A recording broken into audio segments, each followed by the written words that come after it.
কি ভয়ঙ্কর ভিডিও দেখেন, কি ভয়ঙ্কর রাতের চেহারা, বীভৎস অবস্থা, কি করুণ অবস্থা দেখেন।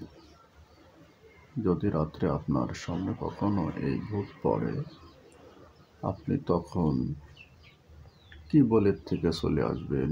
আল্লাহ পাক কালাম শরীফে জানিয়ে দিয়েছেন। কালামুল্লাহ শরীফ থেকে আপনি জেনে নেবেন, সূরা ইয়াসিনের ৯ নম্বর আয়াত পড়বেন।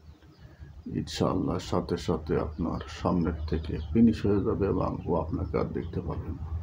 আল্লাহ পাকের কালামুল্লাহর এমন তাজিম আপনি ব্যবহার করে দেখুন। আপনাদেরকে দিলাম, সবাই ভিডিওটি বেশি বেশি শেয়ার করবেন, লাইক করবেন, সাবস্ক্রাইব করবেন।